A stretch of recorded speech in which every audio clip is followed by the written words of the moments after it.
नमस्कार,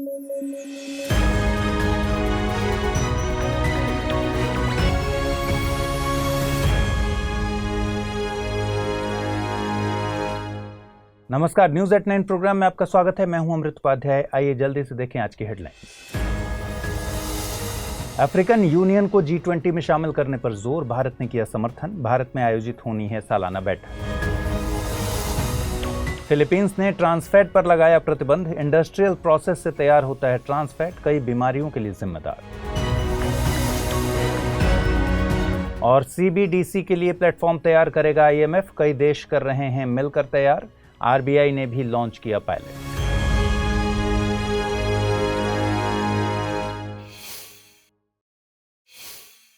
चलिए खबरों की शुरुआत करें। भारत ने G20 के सदस्यों से अफ्रीकन यूनियन को पूर्ण सदस्य के तौर पर शामिल करने की बात कही है। भारत के मुताबिक अफ्रीकन यूनियन को वैश्विक स्तर पर ज्यादा स्पेस दिए जाने की जरूरत है। दरअसल G20 की सालाना बैठक सितंबर 2023 में नई दिल्ली में आयोजित होनी है। भारत के पास G20 की अध्यक्षता है। गौरतलब है कि अफ्रीकन यूनियन 55 सदस्य देशों की कॉन्टिनेंटल बॉडी है। आधिकारिक तौर पर इसे साल 2002 में लॉन्च किया गया था। इसका गठन ऑर्गेनाइजेशन फॉर अफ्रीकन यूनिटी के स्थान पर किया गया है। इसका मकसद एक शांतिपूर्ण, एकीकृत और समृद्ध अफ्रीका का निर्माण करना है। इसका मुख्यालय इथोपिया के अदिस अबाबा में है। आपको बता दें कि G20 अंतर्राष्ट्रीय आर्थिक सहयोग के लिए एक प्रीमियर फोरम है। G20 का गठन साल 1999 में एशियन फाइनेंशियल क्राइसिस के बाद किया गया था। तब यह वित्त मंत्रियों और केंद्रीय बैंकर्स के गवर्नर्स के लिए आर्थिक और वित्तीय मुद्दों पर चर्चा करने के लिए एक फोरम था। साल 2007 के वित्तीय संकट के बाद इसे अपग्रेड करके हेड ऑफ स्टेट किया गया था। G20 में 19 देश और यूरोपियन यूनियन शामिल हैं। G20 के सदस्य देश वैश्विक GDP में 85% तो वैश्विक व्यापार में 75% से ज्यादा की हिस्सेदारी रखते हैं। रक्षा मंत्री राजनाथ सिंह ने नेशनल डिफेंस ऑफ वियतनाम से मुलाकात की। इसमें भारत और वियतनाम के बीच रक्षा सहयोग को बढ़ाने के लिए बातचीत हुई। इस मौके पर रक्षा मंत्री राजनाथ सिंह ने घोषणा की कि भारत की तरफ से वियतनाम की नेवी को स्वदेश निर्मित जंगी जहाज INS कृपाण गिफ्ट किया जाएगा। इससे वियतनाम नेवी की क्षमताओं में विस्तार होगा। वियतनाम दक्षिण पूर्व एशिया में एक वन पार्टी कम्युनिस्ट स्टेट है। यह अपनी सीमा चीन, लाओस और कंबोडिया से साझा करता है। साउथ चाइना सी वियतनाम के पूर्व और दक्षिण में स्थित है। वियतनाम की राजधानी हनोई है। यहाँ की मुद्रा डोंग है। मिकांग नदी वियतनाम में बहती है। वियतनाम की नेशनल असेंबली राष्ट्रपति का चुनाव करती है, जो कि हेड ऑफ स्टेट होता है। साथ ही आर्म्ड फोर्सेज का कमांडर भी राष्ट्रपति होता है। प्रधानमंत्री को यहाँ नियुक्त किया जाता है, जो कि सरकार चलाता है। आइए आगे बढ़ें, उससे पहले एक बार दोहरा दूं कि study IQIS Hindi team P2I यानी प्रीलिम्स टू इंटरव्यू बैच लेकर आई है। इसकी शुरुआत 19 जून 2023 से शाम को 6 बजे हो चुकी है। कोर्स में प्रतिदिन 2.5 से 3 घंटे की नियमित कक्षाएं हैं। इसके अलावा प्रिंटेड नोट्स, PDF, मुख्य परीक्षा के लिए उत्तर लेखन कार्यक्रम जैसे बहुत से उपयोगी फीचर्स हैं। कोर्स की सबसे बड़ी खासियत यह है कि प्रीलिम्स क्लियर करने वाले स्टूडेंट्स के लिए स्टडी IQ की तरफ से निःशुल्क आवासीय सुविधा उपलब्ध कराई जाएगी। इस दौरान आपके मेंस की पूरी तैयारी कराई जाएगी। साथ ही इंटरव्यू में आपके कम्युनिकेशन स्किल्स के विकास के साथ डेफ का 1-to-1 एनालिसिस भी किया जाएगा। कोर्स में डिस्काउंट हासिल करने के लिए आप अमृत लाइव कोड का इस्तेमाल कर सकते हैं। इससे यह कोर्स आपको केवल 29,999 रुपये में हासिल हो सकेगा। कोर्स के संबंध में ज़्यादा जानकारी के लिए डिस्क्रिप्शन बॉक्स में लिंक दिया गया है, उस पर क्लिक कर सकते हैं। फिलीपींस ने pre packaged processed food products में ट्रांसफैट के प्रयोग पर प्रतिबंध लगा दिया है। गौरतलब है कि हमारे खाने में 2 तरह के ट्रांसफैट पाए जाते हैं, एक नेचुरल ट्रांसफैट और दूसरा आर्टिफिशियल ट्रांसफैट। नेचुरल ट्रांसफैट दूध और मीट जैसे उत्पादों से मिलते हैं, वहीं आर्टिफिशियल ट्रांसफैट को इंडस्ट्रियल प्रोसेस के तहत तैयार किया जाता है। इस प्रोसेस में लिक्विड वेजिटेबल ऑयल्स में हाइड्रोजन मिला दी जाती है।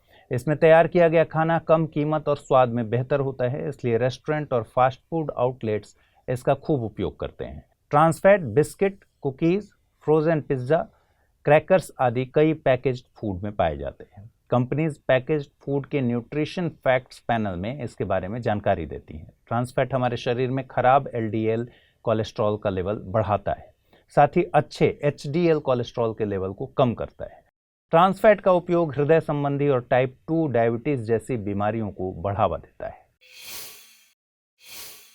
आईएमएफ ग्लोबल सीबीडीसी प्लेटफॉर्म के कॉन्सेप्ट पर काम कर रहा है। दरअसल आईएमएफ सीबीडीसी यानी सेंट्रल बैंक डिजिटल करेंसीज के लिए प्लेटफॉर्म बनाने पर काम कर रहा है। इससे देशों के बीच ट्रांजैक्शन किया जा सकेगा। इसके लिए एक रेगुलेटरी फ्रेमवर्क तैयार किया जाएगा जिससे ग्लोबल इंटरऑपरेबिलिटी संभव हो सके। आईएमएफ के मुताबिक तकरीबन 114 देशों के सेंट्रल बैंक सीबीडीसी पर काम कर चुकी हैं। गौरतलब है कि भारत के सेंट्रल बैंक आरबीआई ने सीबीडीसी को पायलट प्रोजेक्ट के तौर पर लॉन्च किया है। आरबीआई ने सीबीडीसी को होलसेल और रिटेल दोनों सेक्टर में लॉन्च किया है।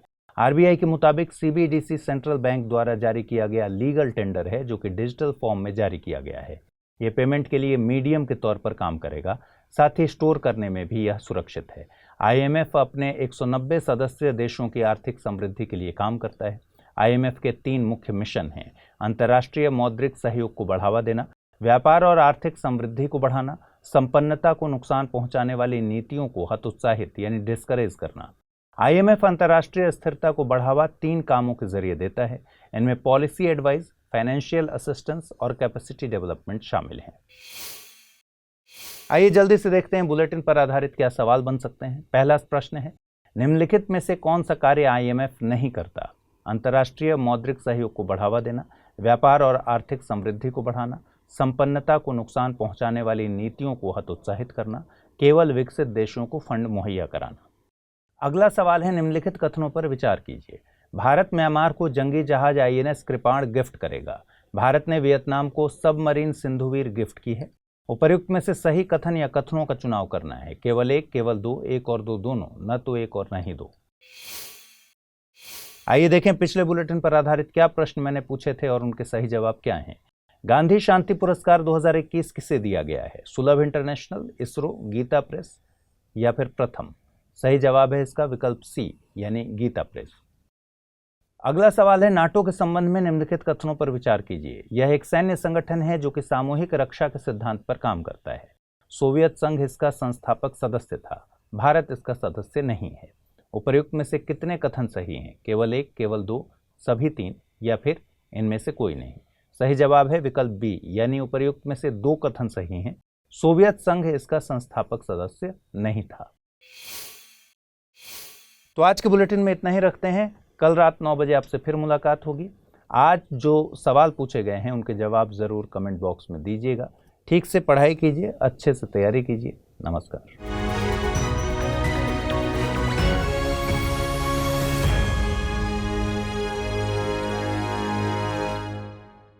हिंदी में यूपीएससी की तैयारी से संबंधित प्रोग्राम्स को देखने के लिए सब्सक्राइब करें स्टडी IQ IAS हिंदी।